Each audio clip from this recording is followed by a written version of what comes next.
उनको जब पता चला तो फिर क्या, किस तरह से कोप किया, ये बताएं आप। 2010 में मैंने फर्स्ट टाइम पापा को बताया कि I am not happy, it's not working out.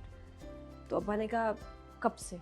मैंने ये कहा अच्छा शुरू पूछा, से। कितना बड़ा सवाल कि है। पे एक सवाल किया हाय हाय हाय। तो कब से? कहते हैं कब से? मैंने कहा शुरू से।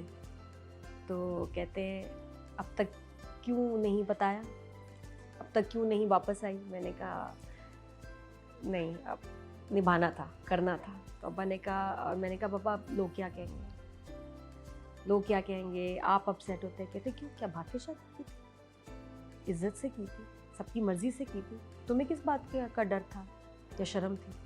कोई शर्म की बात नहीं, तुम लोगों को पढ़ाया लिखाया, इतना एक्सपोजर दिया, इसलिए ये गलत बात नहीं सहनी। एंड आई एम डिसअपॉइंटेड कि तुम मुझे पहले क्यों नहीं बताया, but doesn't matter, I want you on the first flight back. ये बोला उन्होंने, दो बच्चों समेत? दो बच्चों समेत? हाँ हाँ, कुछ सवाल ही नहीं, बात ही नहीं, फौरन बस मैं फिर चली गई। So you took the children, came या back? या अच्छा, इस तरह से हाँ। हुआ, बगैर बस बताए? नहीं चले आ गए? नहीं, बस सारा तो कुछ एक बच्चे आप- अच्छा सिलसिला तो नहीं, अच्छी चीज तो नहीं होती, लेकिन बस एक नया, फिर एक शुरुआत अरे थी, बाप समझ से आ गई, बच्चे हिम्मत मिलते हैं मिल आप? गई। बच्चे मिलते हैं बाप से? माँ? बहुत आप- कम, बहुत कम मिलना होता है। क्यों? बट बस क्योंकि वो यहाँ है, वो उधर है, आपने नहीं बच्चे रोका? ट्रैवल कर रहे हैं, मुझे कोई मसला नहीं है। आपने नहीं रोका, क्या, लेकिन नहीं, खुद ही वो मिलना मुझे नहीं कोई चाहते। मसला नहीं है। नहीं, मिलते जुलते हैं, ठीक है, दे आर फाइन। They're जब fine. हाँ, This is a healthy जब thing. आते हैं, बिल्कुल मैं नहीं मना बच्चों के लिए करती। तो बहुत healthy जी है जी, ये। मैं मना नहीं करती।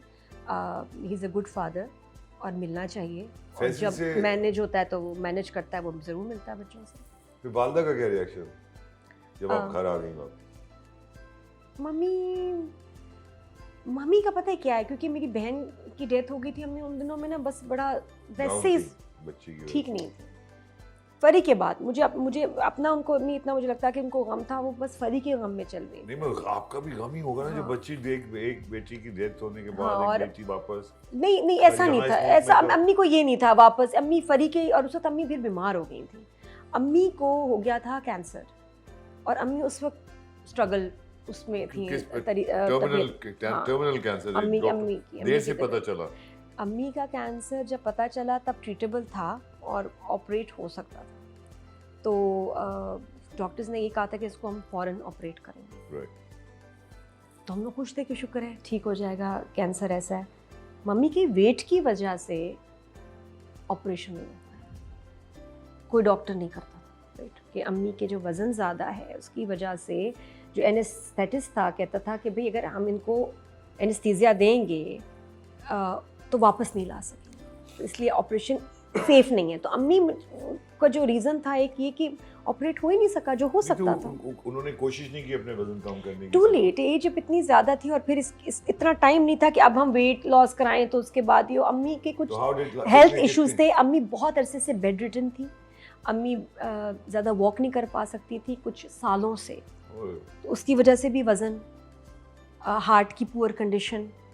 तो ये नहीं था कि कैंसर ट्रीट नहीं हो सकता था, वो ऑपरेट ही नहीं हो सकती थी। आप टुवर्ड द लास्ट इयर्स आप साथ थी उनके? मैं मॉर्निंग शूज़ जब उस वक्त कर रही थी, जब पता चला है, मैं आई मम्मी के पास, फिर मैं वापस गई इस्लामाबाद में। जी। फिर उसके बाद क्योंकि ये तो पीरियड पता नहीं होता आपको कितना लंबा, क्या मैं इंडोनेशिया शोज़ करने गई उसके बाद, और मम्मी को फर्स्ट कीमो की डोज मिली है and she died the next day.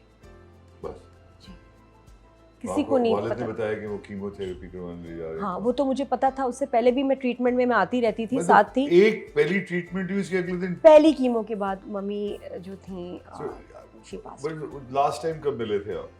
उससे मैं इंडोनेशिया, इस्लामाबाद से गई थी, तो मैं इधर ही थी। मैं शोज़ यहाँ मैंने मूव कर दिए थे, तो जो जियो चैनल था उसने स्टूडियो यहाँ लगा दिया कि नादिया इधर रहेंगी तो मैं इधर आती हूँ। बहुत सारे लोग मुझे कहते हैं कि यार हमें पता चल गया, हमें ये हो गया। लोगों से बात करें या इस प्रोग्राम के थ्रू कई लोगों से बात, तो आपको नहीं कुछ लगा कि अभी माँ जाने वाली है? मैंने अपनी बहन का हाल देखा था, जितना उसने सफ़र किया। जब मम्मी के कैंसर का पता चला, मैं एक डिनायल में चली गई थी, जैसे बस नहीं है कुछ है ठीक नहीं। है। हाँ, और अगर है तो मेरी माँ सफ़र ना करे। मेरी दुआ अल्लाह से ये थी कि मेरी मम्मी सफ़र ना करे, जो शुक्र है उन्होंने नहीं किया। मेरी बहन ने बहुत तकलीफ़ उठाई थी लंबी, तो मेरी अल्लाह से दुआ होती थी कि मेरी माँ सफ़र ना करे। तो जब मैं इंडोनेशिया में थी साथ साथ इतनी अजीब बात हुई, मैं आई रिमेंबर मैं अपने कमरे में थी और फ़ोन आया, मेरे डायरेक्टर आया, उन्होंने बताया कि नादिया आपके लिए फ़ोन है। मैंने फ़ोन उठाया और बाबा ने बताया कि मम्मी नहीं है, अब्बा ने बताया। मैंने कहा, कहते कब आ सकती हो बेटा? मैंने डायरेक्टर से पूछा मैं कब जा सकती हूँ? बाली से इस्लामाबाद आना कब आ सकती हो? ये जो नहीं बताया नहीं कि अब माँ चली गई है, नहीं बताया उन्होंने कि डेथ होगी, तुम कब आ सकती हो, कितनी जल्दी? बाली से इस्लामाबाद आना एक बड़ा मुश्किल काम है,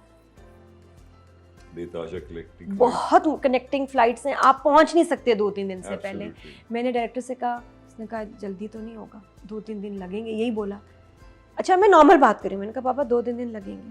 कहते हैं बेटा वो उनकी हालत ऐसी नहीं, हमें दफनाना पड़ेगा जल्दी। मैंने कहा जी बिल्कुल ठीक, मैं नॉर्मल बात कर रही हूँ। उसके बाद मैं आई हूँ तो मेरे डायरेक्टर कहते हैं आई ओके, सब परेशानी। मैंने कहा मैं बिल्कुल ठीक हूँ, क्या हुआ? कुछ भी नहीं हुआ, आप जाइए। मैं आके कमरे में ऐसे बैठी हूँ, आई जस्ट रिमेंबर मैं बेड पे बैठी हूँ और उसके बाद मैं बेहोश हूँ बैठे बैठे। और मैं बेहोश होती हूँ और मैं क्या देख रही हूँ कि अम्मी है, अम्मी का जनाजा है, मैं वहाँ बैठी हूँ, अब्बा इस तरफ बैठे हैं, उधर मेरी बहन है, उधर सब लोग हैं, और आप यकीन करें वैसे ही जनाजा था, वैसे ही हो रहा था वहाँ। आप नहीं आ सकते। जो मैंने उस वक्त वहाँ देखा, जो मैं बेहोश हुई हूँ, मुझे नहीं पता कि मैं वहाँ कैसे चली गई। जैसे that is out of body experience, कि मुझे लगता है कि शायद मेरी रूह वहाँ चली, मैं नहीं थी लेकिन मेरी रूह थी वहाँ। तो आपको अम्मी के बगैर, और मैं रोई नहीं, कितने दिन, कितने हफ्ते, कितने महीने मैं रोई नहीं, क्योंकि मैंने डिनायल। रोना कब आया? अभी भी नहीं रोती, अभी भी बहुत, बस मैं अब देखे ना, मुझे अब बात समझ आ रही है। मम्मी पास्ट अवे इन अप्रैल, जो मैं अब डिवोर्स हुई है उसके बाद हुई है, इसलिए मम्मी को तो पता ही नहीं था। और देखो याद भी नहीं, टाइम लाइन्स। मैं नहीं रोई, और मुझे याद है जब मैं इस्लामाबाद आई हूँ, इतने लोग चैनल से, आर्टिस्ट, अब्बा से मिलके क्या सब लोग आए, और मैं अब्बा से मिलके भी नहीं रोई? नहीं, अब्बा भी नहीं रोए?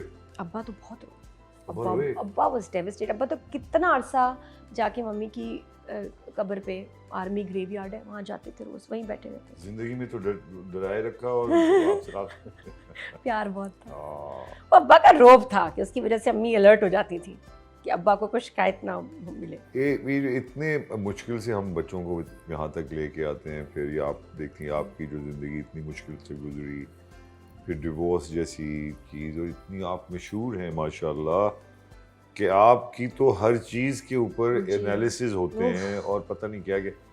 तो ये दूसरी जो शादी थी, ये एक बड़ा कॉन्शियस फिर तो डिसीजन निकला जी। एक आप मुश्किल चीज़ से निकलते हैं, फिर आप नहीं चाहते कि यार बच्चे भी हैं और ये भी, तो ये जो डिसीजन था ये कैसे आपने और क्यों?